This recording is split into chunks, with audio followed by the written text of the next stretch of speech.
Thanks, Kate. Good afternoon, everyone. It's great to be with you here today at Creatosphere. Today we're going to be talking about this whole emerging world of cloud-based production. And we've only got an hour, and we're going to cover quite a bit of material. Lest you're thinking about taking any notes, I'd encourage you not to. Relax and immerse yourself in the material. You'll notice some cameras in the back of the room. You can always go back and check the videotape of this session later. Just before we get started, has anyone heard of something called the Pareto principle? Okay, we got one taker. Two takers. All right, the Pareto principle is also known as the 80-20 rule. And basically it says that if you focus on the right things, you can get 80% of the results for 20% of the work. And that's kind of what we're going to try and do today. We're going to cut through all the noise and techno-babble about the cloud and just focus on things that are most relevant to us, people who work in production. So let's start at the very top. What is the cloud?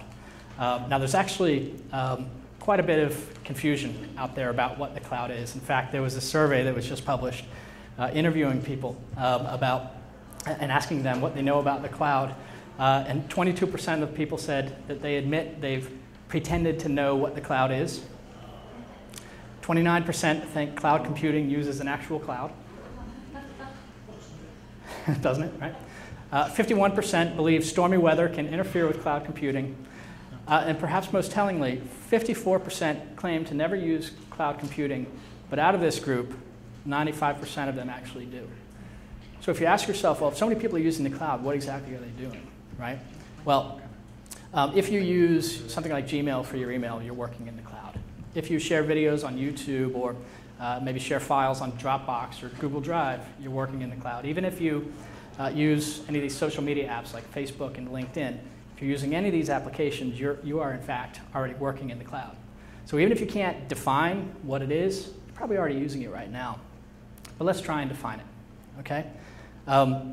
Here's one definition that I like. And by the way, if you Google the cloud and go on Wikipedia, you'll find all sorts of jargon about it. Let's just forget all that nonsense. Here's a very simple definition. The cloud is a place where you store stuff online and collaborate with other people. It's really simple, right? There's another way of looking at what the cloud is. It's a data center. It's just somewhere else where you store your data. And it's not only data, though. It's software, right? So it's the applications that historically maybe you've run on your computer. Now that software is actually starting to run in a data center somewhere else.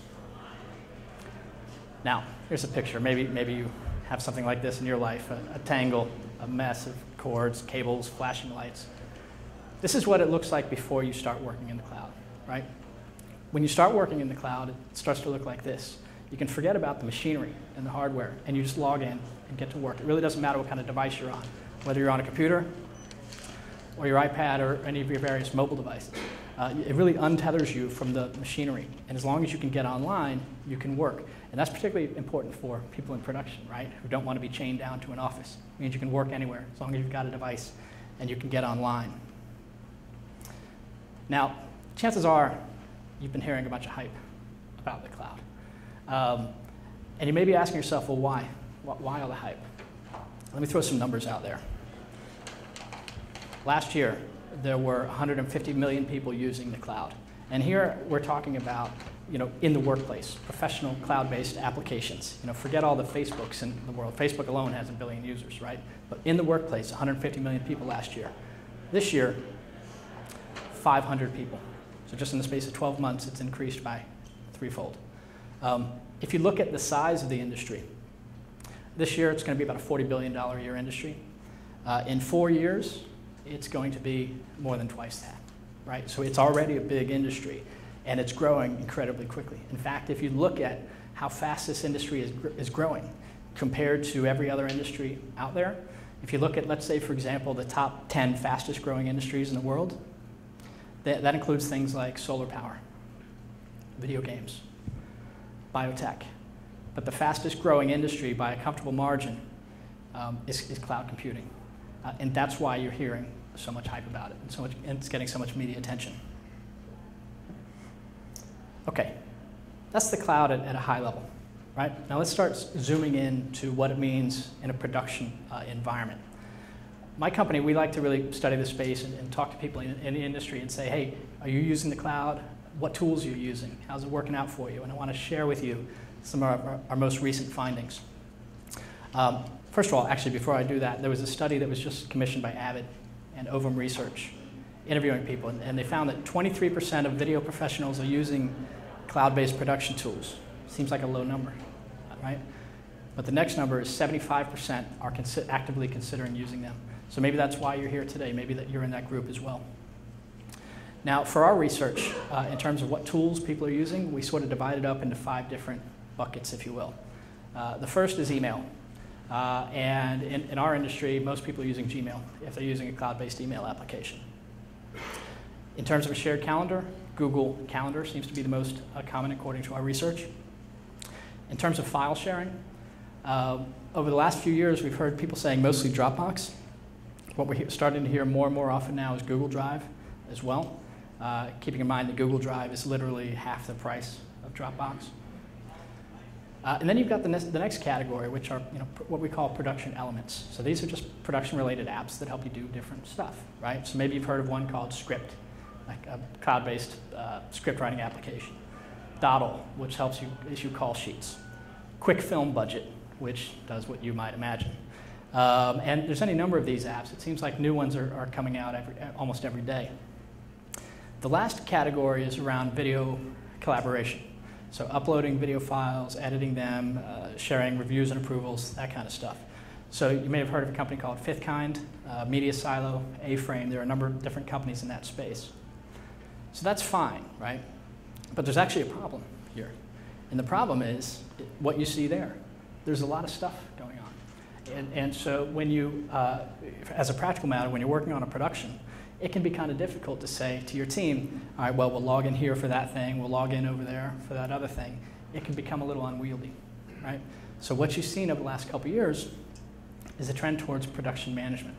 So companies who are trying to pull all these different elements together into a single login. You can log in and do all of these different functions.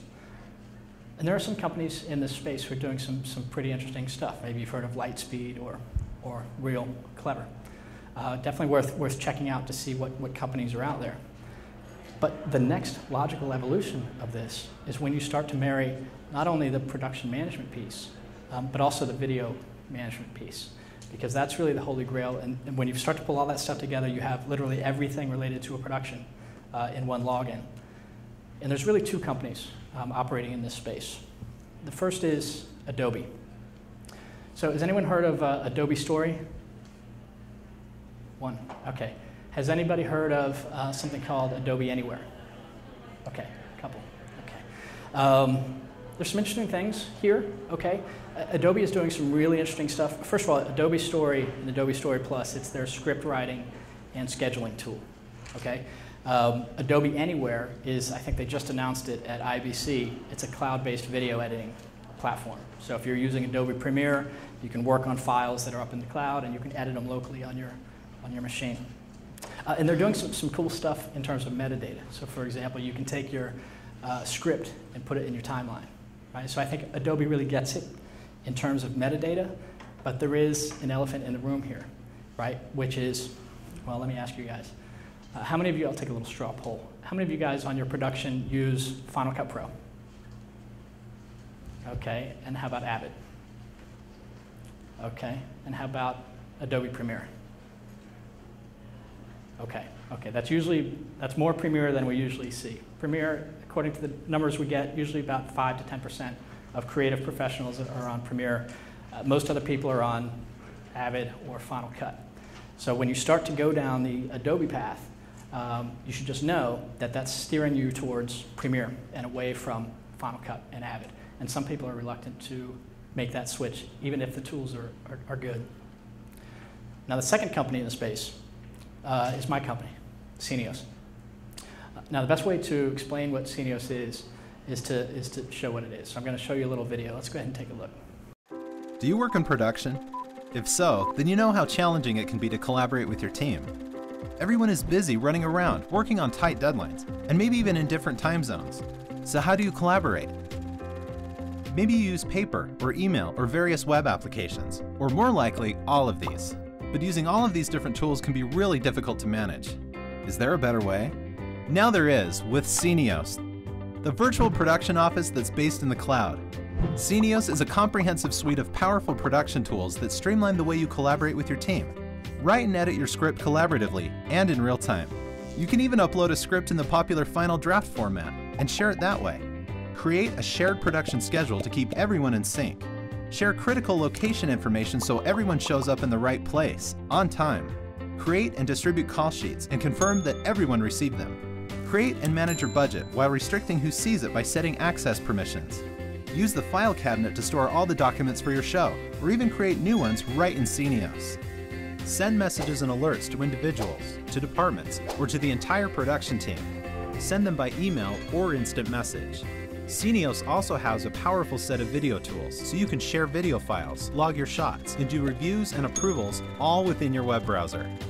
You can even use Scenios for video conferencing for up to 8 people for things like virtual production meetings and virtual table reads.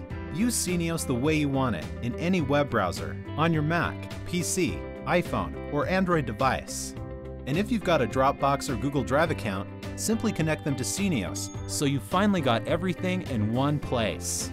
Scenios is so easy to use that you can be up and running in less than 5 minutes. But it's also completely customizable, so you can set it up to match your exact workflow.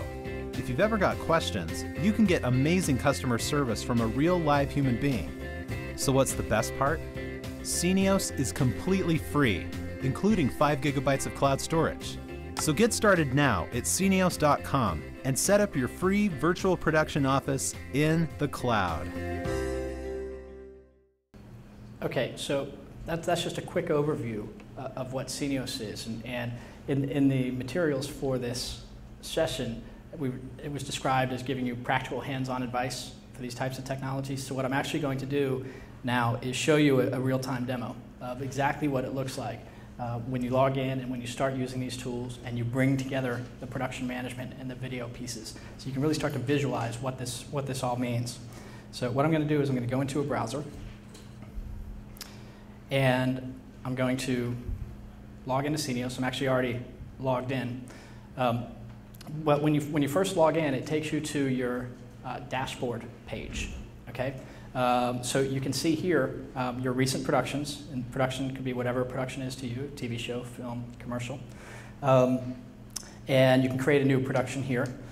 You also see a master calendar here. So this is a master calendar view of the calendars for all of the different productions that you're working on. But let's go ahead and log into one of these productions. This one is just a sample production called My New Show. Now, when you first log in, one thing you may notice is there's quite a bit of white space. We try to keep the design really simple, right? So it's easy, just get in, you get started. You don't need to be a technical genius to run this type of a tool. So you can see I've uploaded a logo for my show. I can give it an episode name, for example, episode number if it's a TV show, for example. But the two main things to look at are the blue buttons, the production office and production software. So let's first go into the production office. And you see 3 apps that are displayed. The first is the contact list, right? So you can start pulling your team together. And when I click on the contact list, you can see I've set this production up with cast and crew. You could just as easily add a group for client or staff, whatever it may be.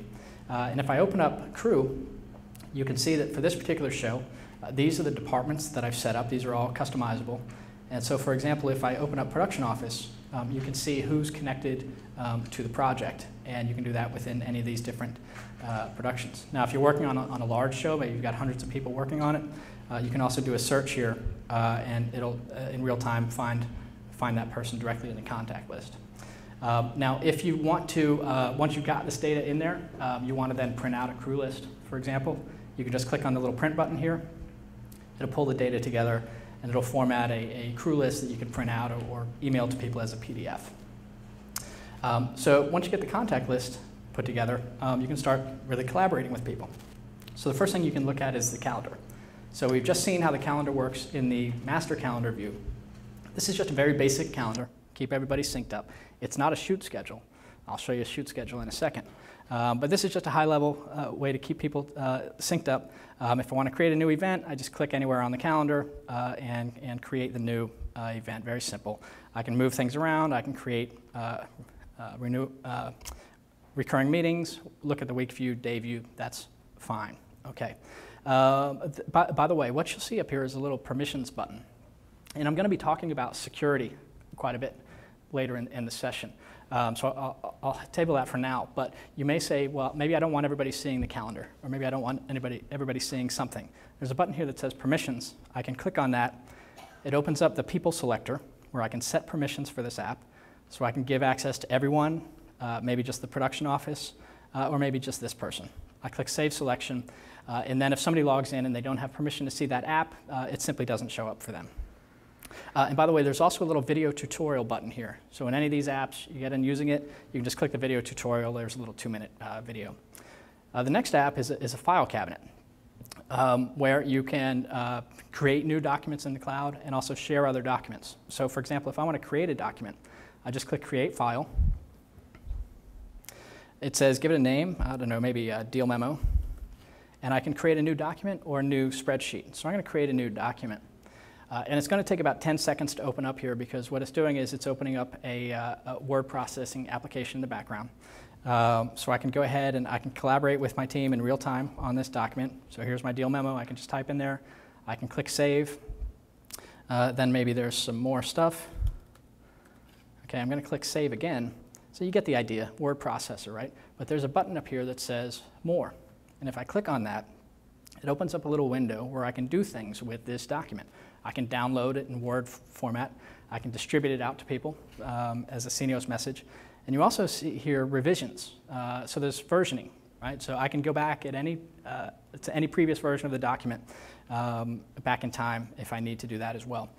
Now, if I go back, so you can see I've just created a Word document. And by the way, I can create new folders here, and I can also set permissions for those folders as well. I could click Create File again and create a spreadsheet just as easily. Works the same exact way. I can also upload files. So what I'm going to do is I'm going to open up the upload window here.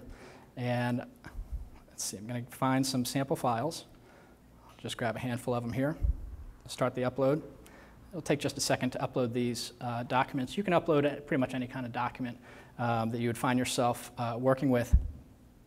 And once they're up there, they're viewable, they're shareable. If they're Word, Doc, or Excel, you can open them up right in the browser. If they're PDFs, you can read them. You get the idea. So very easy to not only create documents, but upload and share documents in the file cabinet. So that's the production office, the contact list, calendar, and the file cabinet. Now let's move into production software, because this is where it starts to get really interesting. Okay, so if I open production software, it opens up a set of apps, and the first of which is the script. So obviously most productions are going to start with a script, and what I can do is I can click on the script app, and I can do a couple different things. First of all, I can create a new script, and it's going to do the same process we just went through to create a Word document or a spreadsheet. So for example, if I'm doing maybe a reality show and I want a script that has an audio and video column, I can do that and type it right in the browser. But if you work on long-form scripted programming, chances are you may use Final Draft for your script. And if that's the case, you can click on the Import Script button. And I'm going to add a file here. I'm going to find a script in Final Draft format. FDX is the file extension. And I'm going to upload the document. It's going to take just a second here.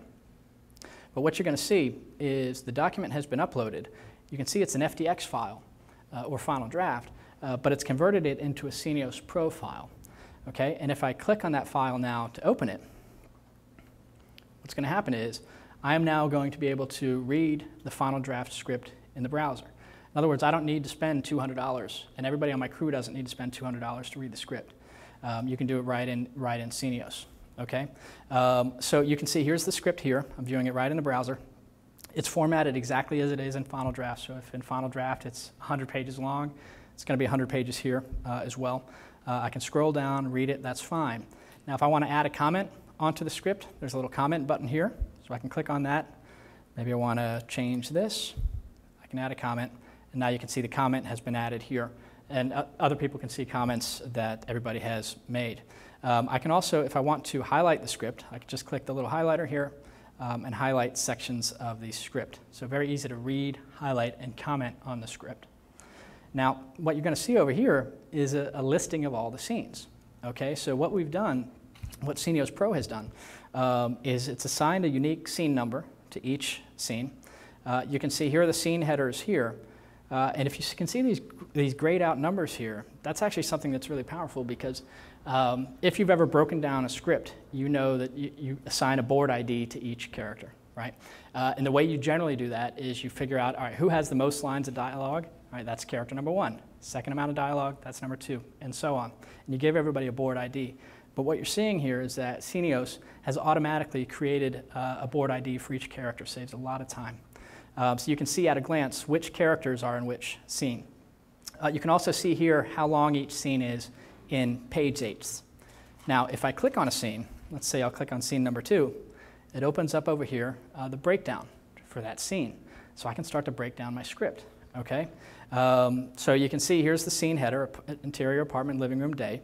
Here are the characters that are in this particular scene. And if I want to start breaking down the scene, that's what I do here, where it says add new. Because in this scene, let's see, there's a sofa here, okay? So I want to add that as a prop. So I can go to add new, and it opens up a set of categories, animals, extras, makeup, and so forth. I'm not going to read through them all. But you can see one is props, okay? So I can click on props, and that's a sofa, and I add that element to the scene. I can see in this scene there's also a book. So I'll add that, another prop, and just for giggles, I'll add one more, let's say vehicles. I'll add a car. So you can see that I'm already starting to break down the script, right, literally on top of the script. Now, what this means is it makes it a lot easier when you start moving into the scheduling piece, right? Because what you see at the top here are two little buttons. Right now I'm in the script view, but I can toggle into the schedule view. And if I do that, first thing it's going to do, whoops, Obama news. First thing I'm going to do is it asks me to set the estimated start date for production. Now, if you don't know the exact date, don't worry, you can change it easily later. But I'll go ahead and check a date, maybe November 1st. I'll click go. And now I'm looking at my shoot schedule, okay? And for any of you, does anybody here use Movie Magic scheduling? Okay, a handful. Does anybody use something besides Movie Magic scheduling? Right, almost everybody uses Movie Magic scheduling. And if you use Movie Magic scheduling, you probably know that to put a shoot schedule together, it can take a day, easily, if not longer. It's quite a complex process. But the way we've designed this system, you can put a shoot schedule together depending on how long it is. Well, this is a short film. I'm going to show you how to do it in about 5 minutes, okay? Because it's just a different approach, right? So the way that happens is you see the strip board here. It's the same exact listing of scenes that you just saw in the script and the scene listings, except now they're color-coded using industry standard colors for a daytime scene, a nighttime scene, and so on. But there's a little button here. I kind of think of this as like the magic button. It says sort by, okay? And if I click on it, it says this: we will now sort the scenes based on location and then by actors, because after all, that's how you put a shoot schedule together, right? This will make it much easier to put together your shoot schedule. Keep in mind that after the sorting is done, you can still drag scenes higher and lower in the strip board to organize them exactly as you'd like. The sorting will just give you a big head start. I'm going to click OK. And you can see here that the scenes have just been sorted by location and by actor. That alone can take many hours to do that, but you've just done it instantly, right?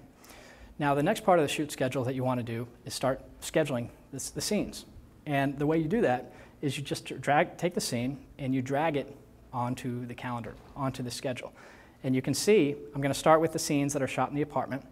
And you can see as I drag them over onto Thursday, that's my first shoot day, that there's a running tally of how many pages I'm shooting. And let's say, for example, I want to shoot 3 pages a day. Then I just simply keep dragging scenes over.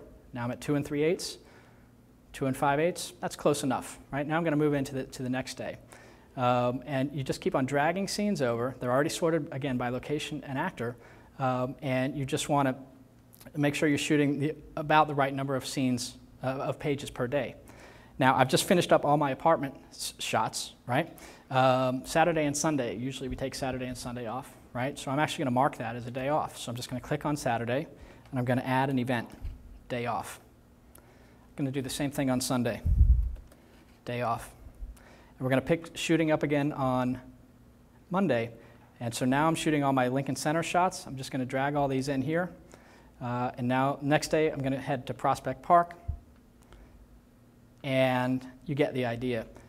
So what I've just done is I've created a very rough draft of my shoot schedule very quickly, right? Now, one thing that you'll notice is this is just for a rough draft, right? You can't read all of the strips, okay? For the next step, you go in from the calendar view. There's a button up here that says one-liner. I'll click on the one-liner view. I'm actually going to close the strip board now because I don't need that space anymore. So here's the one-liner view, okay? Where I can see all of the information for that day. So for example, on day 2, I can see I've got 2 blue scenes, which means those are nighttime scenes. So maybe I want to group those together. Also on day 2, maybe I want to shoot the office scenes together. So this is where you start to fine-tune the script, and very, very easy to do. You're not doing what you're doing in Movie Magic scheduling, which is messing around with adding day breaks. You've already done the day breaks on the calendar. Now you're just fine-tuning the schedule. So now I've got my shoot schedule together. The next thing you're probably going to need is your day out of days, your cast report, right? Because when you want to hire actors, you got to know how many days you need them for and what days you need them. So if you use any of the other tools out there, you know how difficult it can be to create a day out of days report. It's a standard report, but it's a real pain to put it together. But here in Scenios, there's a button that says day out of days. And I've just instantly created a day out of days report. Industry standard format, so I see the date here, I see the day of the week, and the shoot day, number 1 and 2. For each actor, I've got the standard acronyms for start, work, finish. And I can scroll over to the next week. That's fine. But what's really important over here is the summary for each actor. Because I can see, for example, Kara, I need her for 5 work days. I need her to start on the 1st and end on the 7th. So when I need to hire that actor, I know exactly when I need him. It's a lot easier for me to make that actor an offer. Now what I'm going to do now is go back into the calendar view, because what's going to happen here is if I click on a scene, it shows me the scene breakdown panel, which we've just seen, which you're already an expert on, right? But if I click on the day, what it's going to do is give me a breakdown for everything I'm shooting that day. Okay, so you can see here, I'm shooting these scenes. It's about 2 5/8 pages, about 3 minutes of screen time. It's telling me where I'm shooting. It's telling me all the characters that I'm shooting that day. Here are the different elements that I've already added, but it's combining them all together. So for example, props. You saw me add a couple props earlier. Now it's going to tell me what scene those props are for. And I can also add a production note for today. Okay, so maybe I want to note what camera I'm using. I can just click on camera, and maybe I'm using a red Epic, and I can add that. And I can add other notes like a director's question, different types of effects that I'm doing that day, and you get the idea. So very easy to put together almost instantaneous breakdowns for each shoot day. Now here's something fun down here. You see a little icon that says today's call sheet, right? Now it says automated call sheets are coming in December. They're going to be sweet. Okay, and if you think about this, if you've ever put together a call sheet, you probably know you usually start putting it together around lunchtime, after lunch, and it'll take you all day to finish it up, and you try and get it distributed by the end of the night. It can take many hours to put it together. Sometimes 2 or 3 people are working on the call sheet. But here, because you've put all the data in here already, it's going to be automated, right? So you'll be able to hit that button, and you'll be able to go to any day on the calendar and pull up the call sheet for that day. Now you'll be able to manually edit it. So if you want to add, everybody's favorite restaurant, for example, to the call sheet, you can do that. But it's going to do about 90% of the work for you. Okay, I'm going to go ahead and close this, and I'm going to leave Scenios Pro, and I'm going to go back into Scenios. Okay, and let's finish looking at the software here. We've looked at the script, we've looked at the shoot schedule, and now you know how call sheets are going to work. When the call sheets are done, the rest of the crew will be able, if they don't have access to the schedule, they'll just be able to go into here in call sheets and see their call sheets for the day. There's also a way to manage locations. So this is used primarily by the location manager. So we're using Google Maps for this. So you can see I've added a location here where we are right now, the Marriott. If I click on it, it zooms me in to a bird's eye view of the location. And what you can actually do if you really want to geek out is you can take the little street view guy, drag him onto the street, And so the team can really start to visualize where they're going to be shooting that day. There's some other things you can do. You can click Get Directions, particularly useful if you're using this on an iPad or a GPS-enabled device. And you can also edit location. This is primarily used by, like I said, the location manager, where you can add the type of location information that you would expect to see on a location sheet. Now, let's say we're really ramping up production. We're in production. We've got a budget. We need to spend some money. Okay? That's where purchase orders come in. For those of you who have worked on a production, you no doubt know what a pain it can be to create purchase orders, have a workflow to get them all signed off. So there's actually a process in Scenios where you can create new purchase orders and assign them to people and get them approved. So for example, if I want to add a new PO, I just click Add New. And I can select the department. Maybe it's the art and construction vendor. I've just got one in here, but I can easily add more vendors. Maybe it's lumber. I need 2 of these. They're $4 a piece. You get the idea. So I'm just filling in the basics of a purchase order. I can add a file if I need to, so maybe an invoice from the vendor. And I want to assign the status of waiting for approval. And I want to assign it to this person. I'm going to click Save PO. And now Benny has just received an email alert saying, here's the purchase order he needs to approve. And when Benny logs in, he will see his purchase orders and what purchase orders he needs to approve. So it's not just about creating a document, it's about a workflow. It's about making the whole process easier. Now if you have administrative access, you can click on the PO log and you can see all the POs that are outstanding or approved for the project. Now the next 2 apps are around what I talked about before around video collaboration, right? There's Rough Cuts and Final Cuts. So if I go into Rough Cuts, you can see that the 6 clips have been uploaded here. Scenios is really geared more towards Avid and Final Cut Pro users. So you can upload Final Cut Pro 8-bit and, believe it or not, 10-bit files. Avid, you can upload Avid DNX HD, any sort of pro format you may be working with. And if I click on a file, it's going to open up a little player window, right? Where what it's going to show here is a low-res preview copy in H.264. Simon, I've always wanted to be with someone who could manipulate the Force. Jennifer, you want to play with my lightsaber. I want to... Dude, that's sick. They're related. Sorry, I just had to show that one. Okay. So, by the way, it's a film called Hughes the Force, a young filmmaker out of this area named J.C. Reifenberg. Definitely check him out. Okay, so you can see some basic metadata about the clip. That's fine. The tool that people use the most is Make Comments, where you can do shot logging and do reviews and approvals right on the video. So like it says here, you start playing your video. Okay. Time ago. Mark my endpoint. Star Wars fanboy. Mark my out point. And now maybe I want to make a comment to color correct this shot. And you can see I've just done a comment on the clip, and you can have people go back and forth. As somebody replied, you can see a conversation about that particular shot.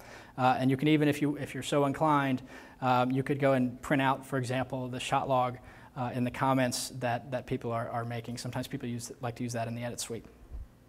It's very easy to do review and approval and comments on the video. Now, you can also download the original source clip if you want to bring it into your NLE. You can distribute it out to people. You can even email a screening copy. So if you want to get a piece of video out to somebody who's not connected to your project, you can email them a screening copy. It just sends them a link. In fact, for security reasons, you set the link to basically self-destruct. And you set it for 24 hours, 48 hours. You set how long the video lasts.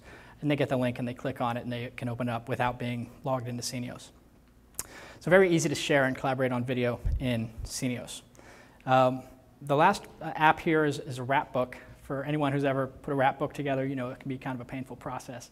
So this is just a way to start organizing the requirements for your wrap book.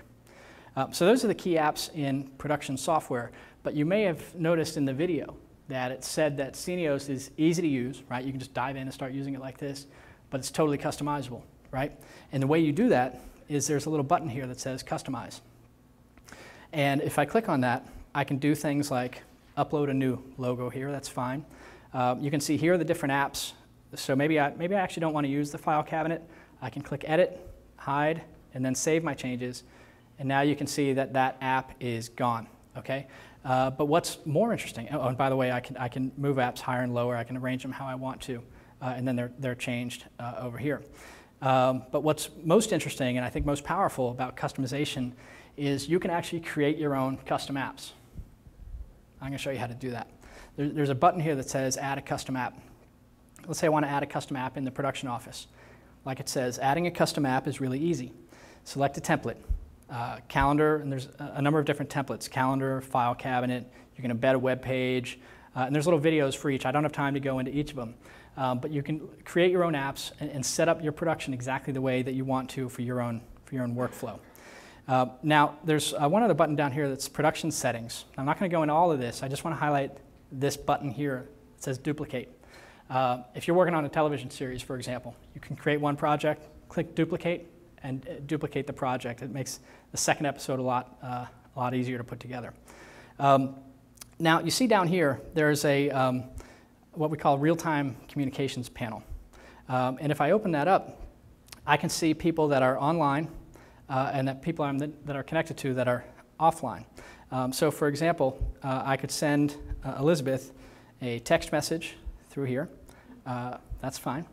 But what I could actually do is video conference right now. Okay, so if I want a video conference, you see right here it says invite people to video conference by dragging their picture here. Oh, hi, Elizabeth.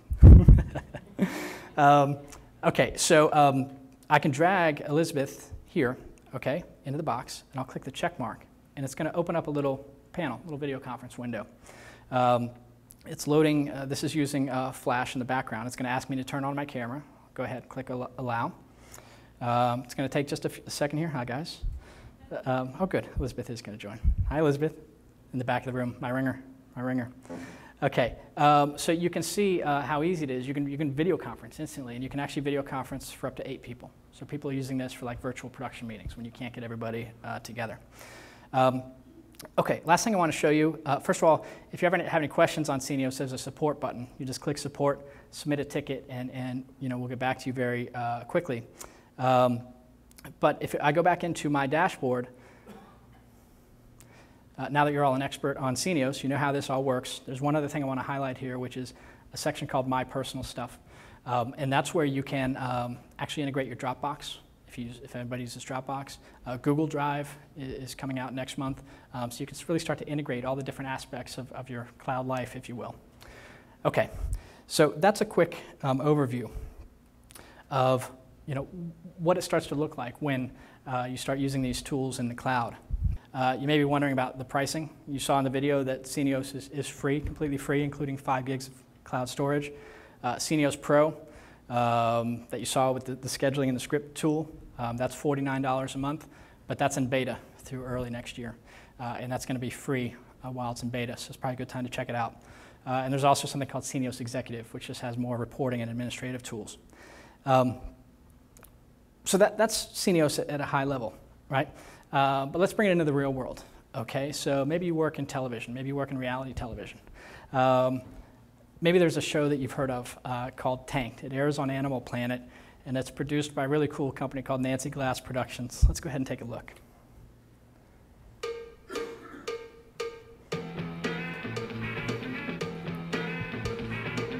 I'm Wade King. I love it when a tank comes together.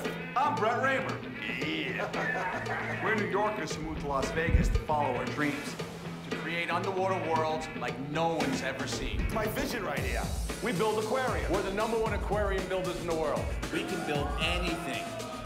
Actually, I build. He watches.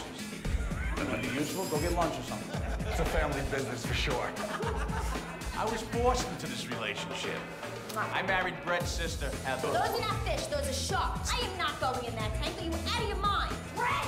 And my crazy dad, he runs operations. We call him the General. We may fight, but somehow we make it work. If you can dream it, we can build it. This season, Tank is crazy. Crazy tanks, crazy fish, crazy family. Crazy. Funny stuff. You should definitely check it out. Scenios is one of the shows that's produced. Tanked is one of the shows that's produced on Scenios. So I'm thrilled to have with us today Eric Neuhaus, the executive producer of Tank. I am not computer literate or production oriented, but I came on this show and I needed to, increase efficiency and get people to understand how the workflow can best, the office is in Philadelphia and this is shot in Las Vegas, so I wanted to get people communicating and understanding how everything works together. So I was getting emails when I first started, taking over the show, can you send me the updated production calendar? How many people have gotten an email like that? Or can you send me the new, call sheet? Or can you send me, messages that were so dumb and they would just take up so much time.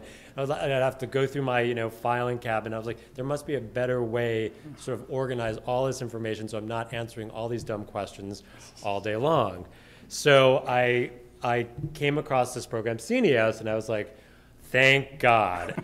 I mean, it took a while to get to where we are, and now we have 4 or 5 shows all. You can see all the shows are kind of on the dashboard, but I'll just take you through Tank so you can see it. And it's actually a very complicated show because we're doing these huge fish tank builds. So we're not only producing a reality show, we have to track the flow of these tank builds and the fish and how many fish are we ordering and where are they being ordered from and who's ordering them and what kind of fish. So you'll see we have all of our grids and our tracking forms on Scenios, and when they get updated, they just get updated once, and you're not sending out, you're constantly sending out, here's the latest. Now people can just go on here and get all the latest information. So I'll just kind of walk you through. I mean, the easiest thing, it's just, we have all our, a lot of things that Mark showed you, I'll just kind of show you how we do it. I've customized it. So we have all of our, production and post-production here, listed here, and no one has any photos, only, but we use these, crazy icons that they have. I mean, the main thing the most important thing is the calendar. And it's really easy to use, and I can see, I can go on here right now and see today is the 7th, so we're shooting LV Las Vegas scenes, and I can see there's a bunch of shows that we're doing, and I can see next week we have a consult at Rocket Fizz, and we're down Thanksgiving week, and all of this is just on here, so it's so easy to use, and I can go to the next month and see, when the fine cuts are due, when the rough cuts are due, and the production manager updates this every day, so there's only one calendar, and it's really simple to use. And then we have all of our outlines for every episode on here. Each episode has a folder. Each episode has 2 tanks. So if I go into episode 204, I can see the outline for that episode. And then as these producers are adding stuff or changing things, they all get updated in the cloud. So we're not, again, constantly sending out, here's the latest outline, here's the latest outline. Everything is up there. And that saves a lot of time. And then for all of our casting, we have all of our casting grids up there, and I'll just take you through one. We just track, all the casting producers, go on here, and I don't know if you've dealt with casting, but you have like 4 or 5 people working on the casting grid, so they're constantly updating here, and then I can go in and see, here are all the tanks that are in our pipeline, and it works like any Excel sheet. I can go to more, and I can distribute it. I can see every time it gets updated. I can download it. I can distribute it. I can, it just makes it really, really simple. So we've just really customized it for the show so that just the workflow for this show is so unique. Like for instance, for tanks, which are very complicated, we have each, I'll take you through Rocket Fizz, which is a tank. So we have a pitch, we have a rendering, and we have a spec sheet. So I can go on here and we upload the rendering for the tank, which is something we're shooting next week, which is a tank, I believe it's in the shape of a rocket ship. I mean, another thing that's unique to the show is fish.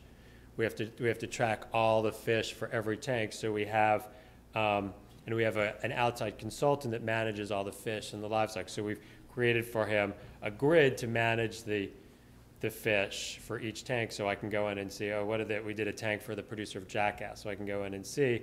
And then the story producers can go in and see, when they're editing the show, what fish, because our story producers don't really know anything about fish, but then they can go into the grid and they can actually see what fish went into this tank. So I can see, it tells us the size of the tank, and these are all the fish that actually went into the tank. So it makes it easier because we have our production office in Philadelphia, and then they're on set in Las Vegas, so everyone knows what's happening. We have another folder for trades, wardrobe. We track what they're wearing, call sheets, production stills. Everything is up here, and then I can, as Mark said, I can see who's online. So Antonio's back in Philadelphia, so I can say, how is the casting going? Let's see if she sends a message back. So I can see who's working and not doing work. And then the other thing we use is the video tool for our rough cuts.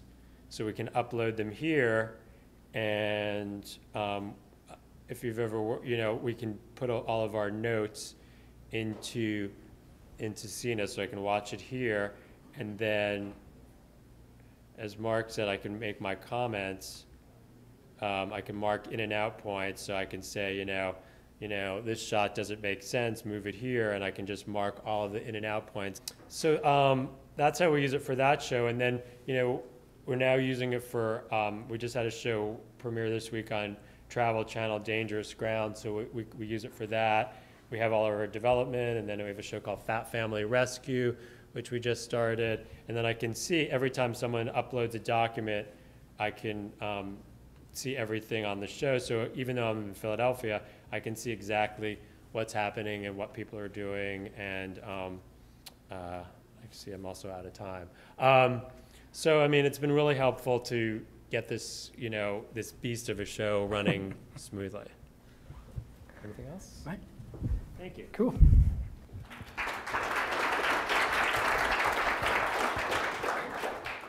Thanks, Eric. I can tell that we're running a little low on time. So we've got some slides for you, Eric, but you talked through them so gracefully. We're just going to skip through them. Okay, so there may be a question on your mind, which is security. Okay, is it safe? Is it safe to start using the cloud? You may have seen an article recently in the Hollywood Reporter where yours truly was talking about security risks in the cloud. And I think the writer that I was talking to was kind of surprised about how critical I was about cloud-based security. But I absolutely am, because you need to be really careful when you're working in the cloud. And the first thing you need to ask yourself is who are you going to trust, right? And it's kind of like life, right? If you're driving down the street, you're trusting that the car coming towards you in the other direction is not going to crash into you. If you're on a plane, you're trusting the captain not to crash the plane. Okay, you got to trust some people in life, but not everybody. Okay, and the way I kind of divide this up is big companies and small companies. Okay, so when you look at big companies, like the 4 that you see here, if you ask me, can I trust my personal data on these sites with these companies? I would say, yeah. There's other things you can worry about in life. This is their job. They spend hundreds of millions of dollars figuring out how to protect data, how to make it safe. If they lose it, if it gets stolen, that's their reputation. They could be out of business.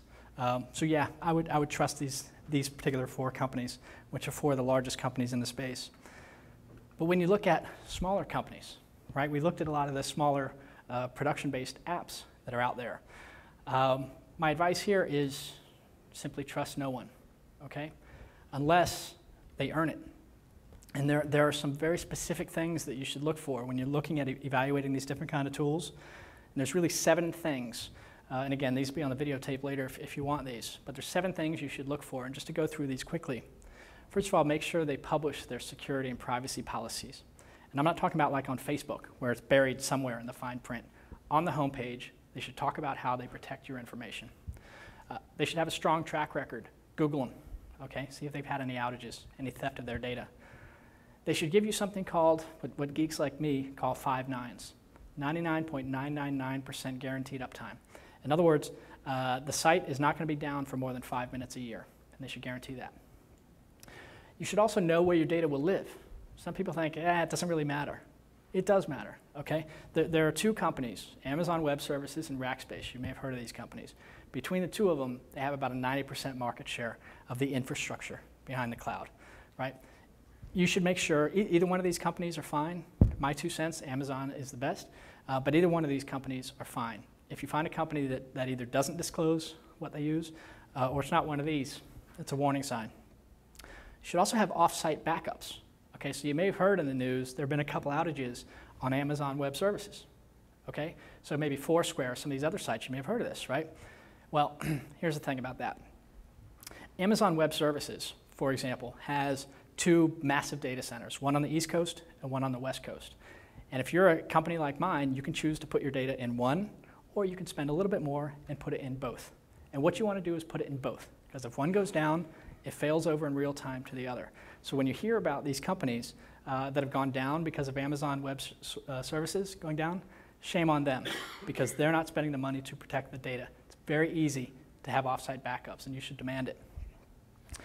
You should also have an easy way to get your data and to delete your data. Think of your data like the money that you put in the bank. If you put money in the bank, you should be able to take it out when and how you want to, right? Same thing with data. So for example, on Scenios, you can go into the My Account page, and there's a button that says Get My Data, and there's one that says Delete My Data. It should be that easy. And the other thing is you should require a free trial, right? If the product is good, you should be able to try it. Try and break it. Try and use it. See if it works for you.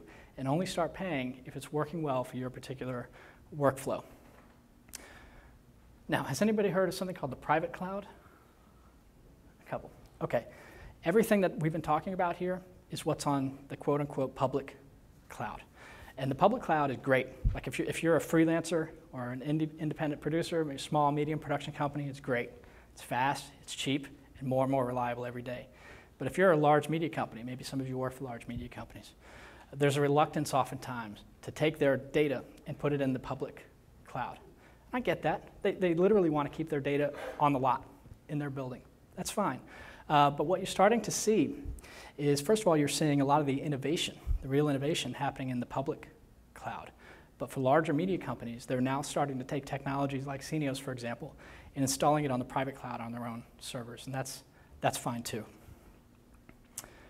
But when you're able to find that level of trust and that level of confidence, the cloud just simply gives you more power, right? Power to manage better. You've just seen how Eric manages Tanked. That's a complicated show, right? Work more quickly. In fact, work in real time. Work in video conference if you want to. Go green. You're going to use a lot less paper when you start using tools like this. You may use no paper. You can experiment. Be more agile. Try the different tools. If they work, great. If they don't, no harm, no foul. You move on to the next one. And also sell better. Eric talked about some of the shows that he's got in development, using them on Scenios. And we're seeing a lot of people using these kind of free tools, because if you've got something in development and you've got a budget of $0 for it currently, these free tools can be really valuable. Now, those were some of the sort of the business benefits. There are some, anecdotally, sort of lifestyle benefits to using the cloud as well. So there was a survey that just came out, and 35% of people who were asked what they really like using about the cloud, share information with people they'd rather not interact with in person. Okay. 40% said they could access work information from home in their birthday suit. 25% said they could keep embarrassing videos off of their personal hard drive. I think I'm starting to notice a theme here with that group. 33% said they could relax somewhere and work at the same time. They don't have to be in the office, right? And these are some of the less tangible, sort of more lifestyle-related aspects of working in the cloud and being untethered. Okay, we're almost out of time here, so I just want to wrap up with a couple things. To put this into perspective, okay, how important is the cloud to the overall production business, and where does it fit sort of in the history, okay? If you look at the last 100 years, say, of production, obviously started out in film, right? Moved to video. Then in the 80s, people started to move to nonlinear video editing systems. And then in the last 10 years or so, there's been a lot of work done, a lot of cool stuff in terms of tapeless and HD workflows. To me, the next logical evolution of this is what I call cloud-based workflows. And that's exactly what you've just seen, right? And the point here is that this is only recently possible in the last 12 to 18 months, where the technology has gotten so advanced that the user experience is just very simple, and the costs have just come way down. And it really is transforming production as we know it, not in the future, but right now. Now, if you're interested in getting started working in the cloud, here's a couple pieces of advice I would give. First of all, experiment. So try out some of these different apps that you've just seen, okay? Again, only use the free version until you know if it works for your workflow. And I'm going to date myself here, but if you remember Hill Street Blues, the dispatcher used to say to the cops before they went out on the beat, let's be careful out there. And that's what I would say to you, be careful out there and make informed decisions and make sure you're following those 7 steps in terms of protecting yourself in the cloud. Now, if you have any questions, you can feel free to email me. I love talking about this stuff. Mark@scenios.com. We've got a booth here as well. Our team would be happy to talk about your particular workflow. If you're ever in New York City, come and see us. We're at the Tribeca Film Center. I mentioned before that the session is being taped. In about a week, it'll be available on Scenios if you click on the case studies page. You can go there and see the video and share it with people if you'd like.